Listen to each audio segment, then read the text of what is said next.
Alright drummers, it's Rob Lynn here from drumstheword.com. Hope you're doing well, hope you prepared yourself for a filthy song. What an amazing groove it is, love it to bits. The song Peaches by the Stranglers, drummed by Jet Black.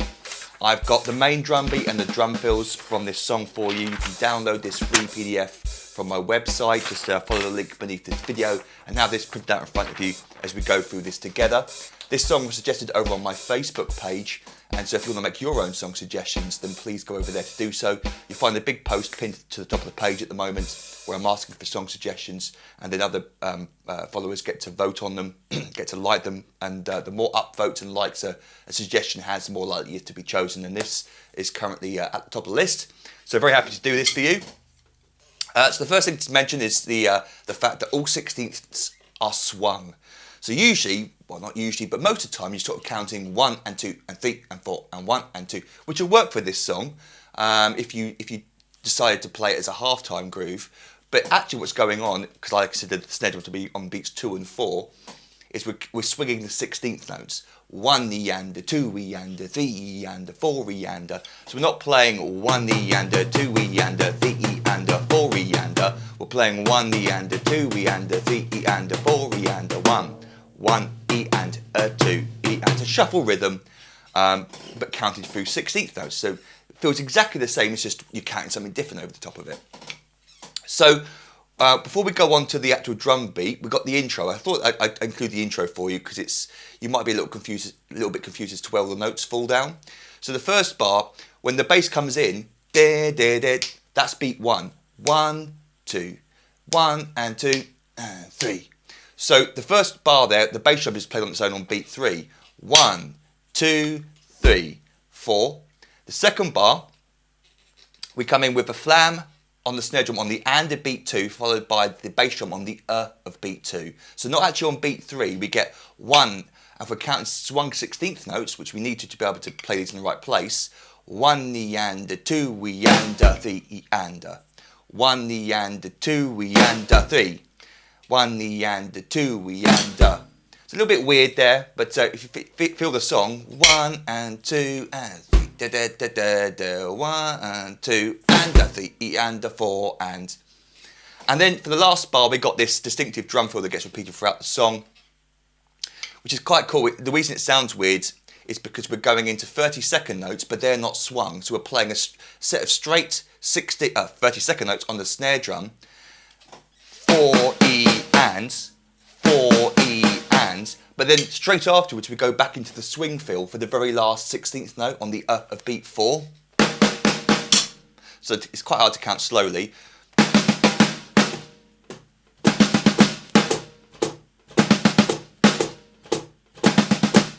Sort of a feel thing. So we get 1, 2, 3 and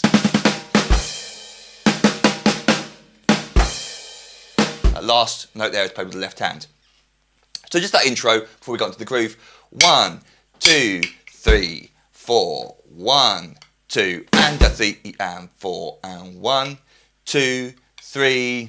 And then we're into our first groove. So just for complete sake, let me just play those 3 bars for you up to speed without the microphone on, so you can hear just the drums. Here we go.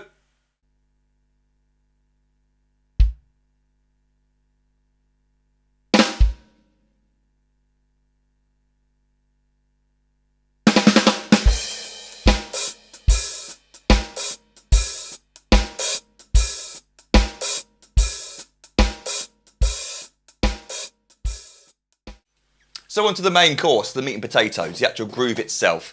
So it occurs in 10 seconds after that little intro.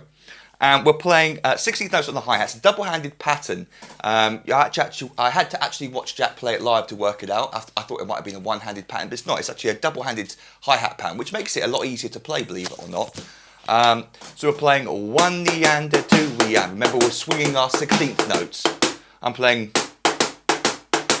but coming down to the snare drum for beats 2 and 4. Underneath that, we're also playing the bass drum on all 4 beats. 1 eander, 2 eander, 3 eander, 4 eander, 1 eander, 2 eander, 3 eander, 4 eander, 1. Fine, but it's the open hi-hat that gives it its slink. So we got one half of the bar is exactly the same as the second half of the bar. So for beat 1, he opens it on beat 1, the hi-hat opens on beat 1 and it closes on the and of beat 1.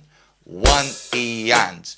Now he doesn't stop the right, left, right, left, right, left. What you do is you accent slightly louder where it opens, and while it's open, in this case on the E of beat 1, you're not playing that note particularly loud. You want to play it slightly quiet so you don't get, you don't hear the note being struck, you don't hear the striked note being played while the hi-hat's open. It's a feel thing. You just get used to it after a while, and it'll sound correct or it won't. So 1 E and 2 E and 1 E and 2 E and. Then for beat 2, we get straight after the snare drum 2 E and. When the left hand comes back up to the snare drum, that's where you open it. 2 E and 2 E and 2 E and.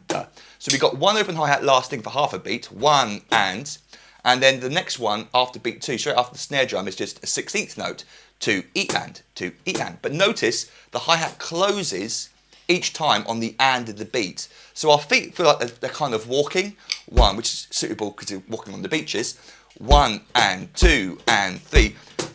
It's not quite that because you've got to control the opening, the length of the opening, and close. But the closing occurs on the same point on the and of each beat each time. So you start to feel that and it starts to become more comfortable for you. So the second half of the bar is the same as the first half. So let me just play it around a few times slowly. And it won't sound particularly good slow. 1 E and 2 E and 1 E and 2 E and 3 E and 4 E. So I've got to get into the groove. I'm going to keep that mistake in. That was awful. But it just shows you've got to settle into it a little bit.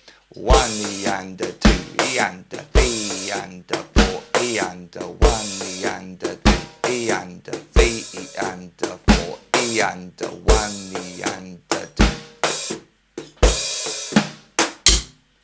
Awful, but there you go. Once you've got that down, you can then start to hopefully speed up a little bit.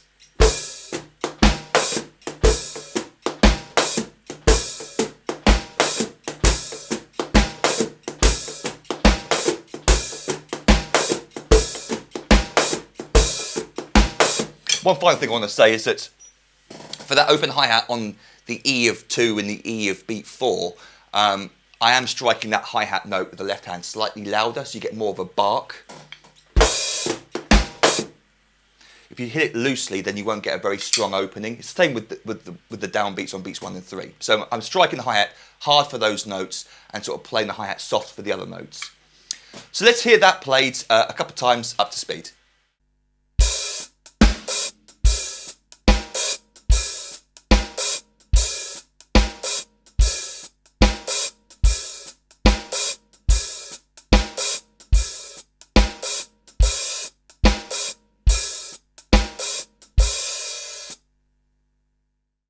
And then finally at 24 seconds, I just wanted to include the drum beat with the drum fill that gets repeated through the song.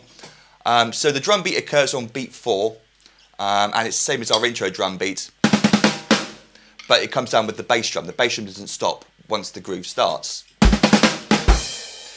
So when he goes to the crash cymbal, he doesn't have the open hi-hat on beat 1. So when you loop it, you'll see that there's beat 1 doesn't have the open hi-hat. So 1 E and 2 E and 3 E and. It's hard to count 4 E and swung 16ths while playing 30-second notes.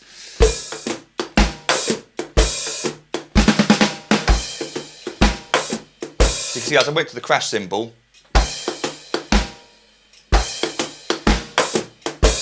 the open hi-hat then occurs on the E of 2 after that, when you loop it after the drum fill.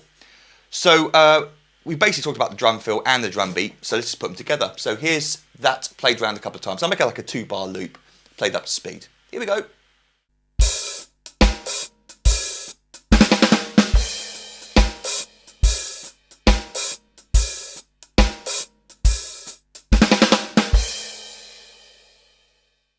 And that's it. Hope you enjoyed that. What a great groove. Lots of fun to play. Great song as well. Don't forget to download the PDF that came with this. Again, you'll find a link beneath this video. And while you're at my website, you might want to consider signing up to become an online member. And what I currently offer for $97 is a full year's online access to every single full video song lesson I've ever recorded and transcribed. And that's over 450 famous and popular songs. And like this lesson, I teach you every single bar from start to finish. You get the fully transcribed PDF drum chart for each of the lessons. And I think I've got at least one other Stranglers song up on the website already, and I'm sure more will be added in the future. As a thank you for signing up, I give you access to hundreds of little videos teaching you many famous drum beats, fills, and even drum solos. I give you 3 ebooks I've written over the years containing hundreds more famous beats, fills, and solos. And then over the year of your subscription, you also gain instant online access to all the new material that I upload for my members. And I record new lessons every week, unless I'm ill or on holiday. So you've got lots of cool stuff to look forward to over the year of your subscription. Go over to my Facebook page if you want to make any song suggestions. You'll find a link beneath this video. And of course, feel free to email me if you've got any questions at all, rob@drumstheword.com. And until our next drum lesson together, toodle pop, I'll hop a drum into you. What was that?